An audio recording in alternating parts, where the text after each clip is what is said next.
কারামন্ত্রীর নামে তো অভিযোগ রয়েছে। এখন ইডি, সিবিআই কি করবে সেটা তাদের ওপরে। কিন্তু বিষয়টা হলো যে পশ্চিমবাংলাতে প্রতিটা ডিপার্টমেন্ট, প্রতিটা রিক্রুটিং এজেন্সি চুরি হয় এটা প্রমাণ। এটা নিয়ে নতুন কিছু না।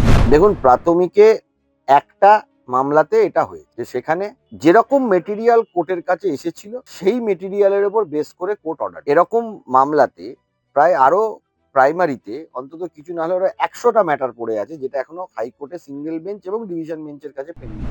দেখুন পুরো নিয়োগ দুর্নীতি তো হয়েছে, অয়নশীলের নাম তো এসেছে, কিন্তু সমস্যা যে জায়গাটা, মাথাটা কোথায়? বাংলার বাঘটা কি বেড়াল হয়ে গেল কিনা সেটা বুঝতে পারছি না, বেড়াল হয়ে পালিয়ে গেল কিনা সেটা বুঝতে পারছি না। এই জায়গাটাই সমস্যা। দুর্নীতি হয়নি এটা কেউ বলতে পারছে, দুর্নীতি সবাই হয়েছে এবং প্রতিটা স্তরে দুর্নীতি।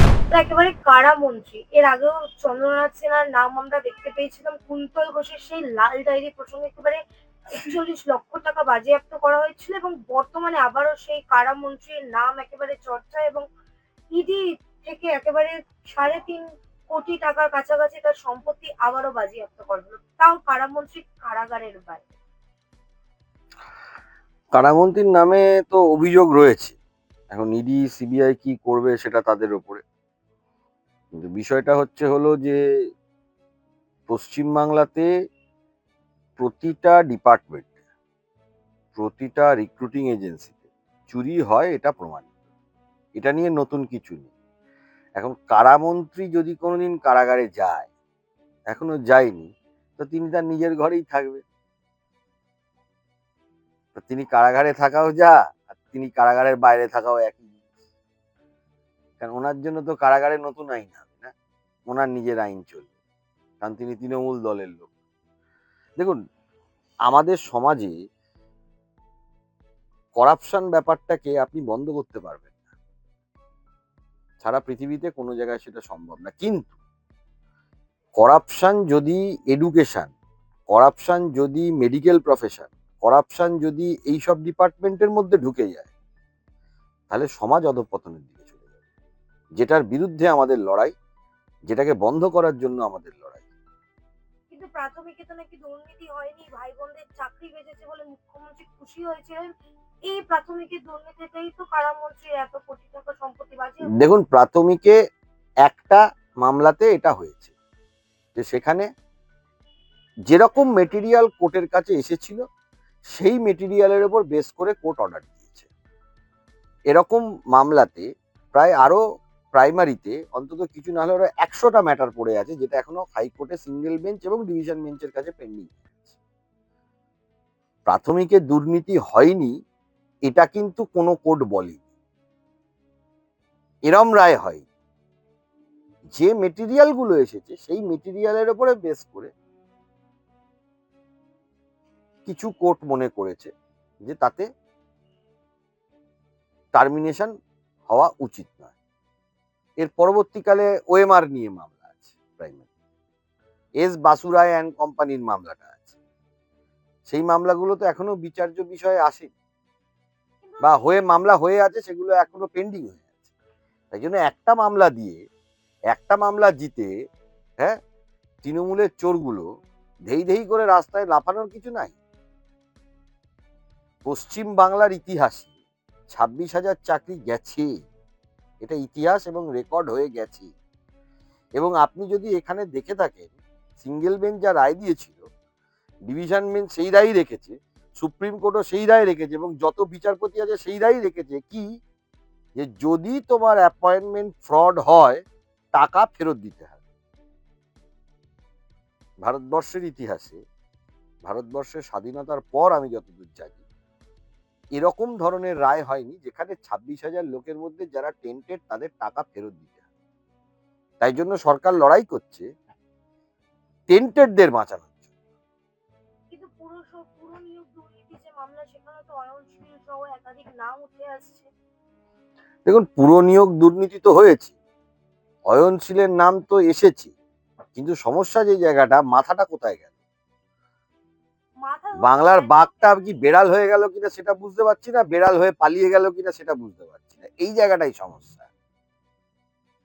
দুর্নীতি হয়নি এটা কেউ বলতে পারছে না, দুর্নীতি সবাই হয়েছে এবং প্রতিটা স্তরে দুর্নীতি হয়েছে। এখন বাঘটা বেড়াল হয়ে পালিয়ে গেল কিনা, বাঘটা কবে ধরা পড়বে, আমাদের লড়াইটা সেটা নিয়ে, এবং আমরা ধরবো।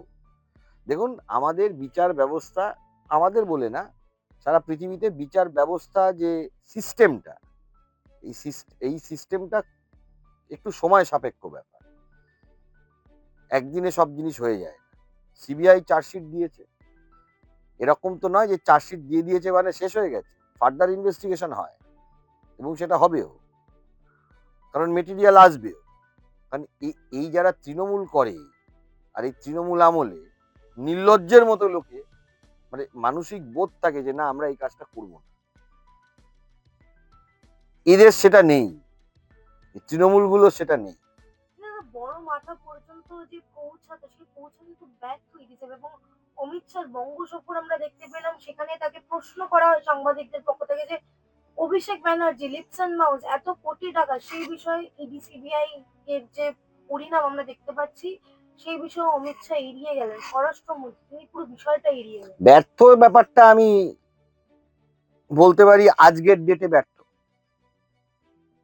আজ অব্দি ব্যর্থ। তাহলে এই যে লিপস অ্যান্ড বাউন্স আর ইডি সিবিআই এটা কি শেষ হয়ে গেছে? লড়াই জারি থাকবে, ইডি সিবিআই যাই করুক না কেন, আদালত আছে তো। এত দূর অব্দি যখন এসেছে, আদালতের লড়াইটা তো হবে। ভারতবর্ষে এখনো সাংবিধানিক কাঠামোয় শেষ কথা আদালত বলছে। দাদা, এই যে কারামন্ত্রীর কারাগারে যাওয়ার থেকে মুখ্যমন্ত্রী বা অভিষেক ব্যানার্জি কবে কারাগারে যাবে, সেটা নিয়ে তো আরো বেশি জনগণের প্রশ্ন। দেখুন, এরা তো অনেক ইনফ্লুয়েন্সিয়াল লোক। ক্রিমিনাল জুরিসপ্রুডেন্সের দুটো দিক হয়, একদম ধরুন খুব আনইনফ্লুয়েন্সিয়াল লোক, তাকে ধরাটা সহজ। এরা যেহেতু ইনফ্লুয়েন্সিয়াল লোক, এদের ধরাটা ডিফিকাল্ট। কিন্তু ভারতবর্ষের আইন কিন্তু, বা আদালত, এরা কিন্তু ঠিক আইনি পথেই এগোয়, আইনের পথেই এগোয়। আদালতে কোনো জিনিস ওরকম মানে পিছিয়ে যাবে এটা হবে না।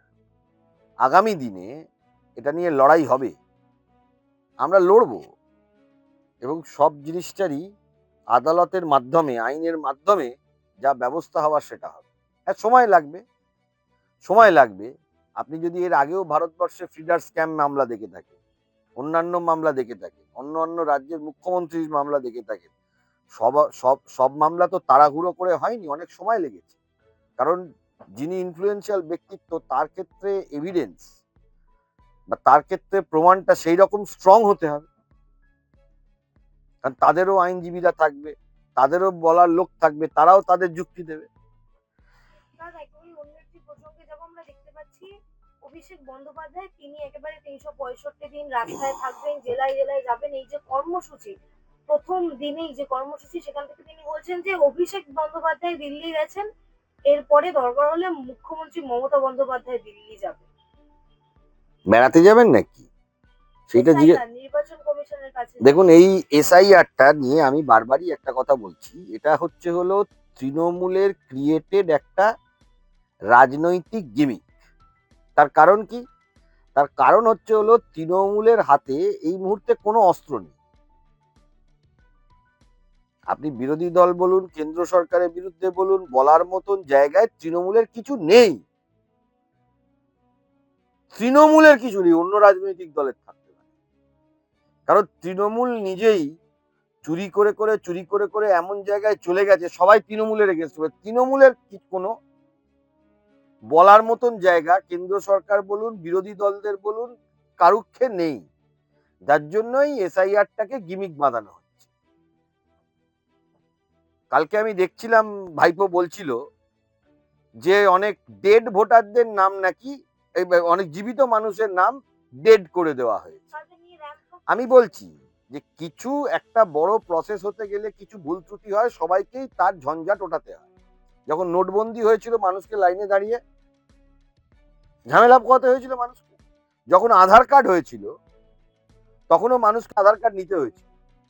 কোনো মানুষ যদি নতুন ভোটার লিস্টে নাম তোলে, তারও ছবি তুলতে হবে, তাকেও একটা প্রক্রিয়ার মধ্যে দিয়ে যেতে হবে। তাই এসআইআর আজকে না, 20 বছর আগেও এসআইআর হয়েছিল, 22 বছর আগে 2002 সালে এসআইআর হয়েছিল। আবার 20 বছর পরে এসআইআর হবে, প্রত্যেকটা ভারতের নাগরিককে এই সিস্টেমটার মধ্যে দিয়ে যেতে হবে। এখন তৃণমূলের ভাষায় এটা যদি ঝঞ্ঝাট হয়, কিছু করার নেই। ইচ্ছাকৃতভাবে এইটাকে ইস্যু করছে তৃণমূল এই জন্য, কারণ নিজেদের তো আর কোনো ইস্যু নেই। এডুকেশন তাদের ইস্যু নেই, মেডিকেল তাদের ইস্যু নেই, চাকরি চুরি তাদের ইস্যু নেই, সবই তাদের বিপক্ষে ইস্যু। তাদের এইটাকেই ইস্যু বানাতে হবে। আর আবারও বলছি, যেসব মানুষ এসআইআর এর ফর্ম ফিল আপ করছেন বা হিয়ারিং এ যাচ্ছেন, আপনারা দেশের কাজ করতে যাচ্ছেন। আপনার নিজের ভোটার লিস্টে সঠিকভাবে নাম তোলাটাও কিন্তু দেশের জন্য একটা কাজ। এর জন্য কে কোন রাজনৈতিক দল কি বললো তাতে প্রভাবিত হবেন না, কারণ তৃণমূল কিন্তু আপনাকে ভুল পথে চালিত করবে। এতই যদি এদের এসআইআর সম্বন্ধে বড় বড় কথা হলতো, তাহলে এরা নিজেরা কেউ না এসআইআর এ ফর্ম ফিল আপ করতে গেল, করতো না। মুখ্যমন্ত্রী তো বলেছিলেন জীবিত থাকতে এসআইআর করতে দেবেন। না, আমি তো বলছি, মুখ্যমন্ত্রীর যদি ক্ষমতা থাকে, একটা সাংবিধানিক প্রতিষ্ঠান ইলেকশন কমিশন, মুখ্যমন্ত্রীর যদি ক্ষমতা থাকে, তিনি বলুন না যে এসআইআর এ form fill up, enumeration form কেউ জমা দেবেন না। সাহস থাকলে তো মুখ্যমন্ত্রী বলুক না যে হিয়ারিং এ যাবেন না। সাহস থাকলে বলুন না, যারা যারা যাদেরকে হিয়ারিং এ ডাকছে তাদেরকে মুখ্যমন্ত্রী সাহস থাকলে বলুন না। এটা এটা এটা কে কেন্দ্র সরকারের এখানে কোনো যোগসাজশও নেই, রাজ্য সরকারের সাথেও এটার কোনো সম্পর্ক নেই। ইলেকশন কমিশন একটা সেপারেট সাংবিধানিক সংস্থা। তারা যাকে ফিট মনে করবে ডাকবে, আপনার যেটা ডকুমেন্টস আছে সেটা দেখাবেন। যদি তাতেও আপনার সমস্যার সমাধান না হয়, আদালত আছে। এটা তো একটা প্রক্রিয়া চলছে। যেমন লোকে আদালতে আসে, যেমন লোকে হসপিটালে যায়, যেরকম লোকে সিলেকশন প্রসেসে যায়, এই নির্বাচনী প্রক্রিয়া এসআইআরটাও তো একটা প্রক্রিয়া। সবে তো হ্যারাসমেন্ট ভাবলে তো চলবে না। পুলিশ যে হ্যারাসমেন্ট করে বেড়ায়, সবাইকে হ্যারাসমেন্ট করে বেড়াচ্ছে পুলিশ, অথচ পুলিশ নিজে মার খায়। পুলিশ কার কথায় হ্যারাসমেন্ট করছে না, তৃণমূলের কথায় হ্যারাসমেন্ট। তো প্রত্যেকটা জিনিসেরই একটা প্রক্রিয়া আছে। আপনি এটা এফআইআর করলে তারও একটা প্রক্রিয়া আছে, তো এসআইআর এর একটা প্রক্রিয়া আছে। যাদেরকে ডাকবে তারা যাবে, ডকুমেন্ট দেখাবে, হয়ে যাবে। না, এসআইআর করতে দেবো না, তো ক্ষমতা থাকে তিনি বলে দিন না যে মমতা ব্যানার্জি বলে দিন যে কাউকে হিয়ারিং এ যেতে হবে। তৃণমূল যারা করে তাদেরকে বলুন না হিয়ারিং এ যেতে হবে। যদি ক্ষমতা থাকে, যদি সৎসাহস থাকে, যদি বাংলার বাঘ হয়।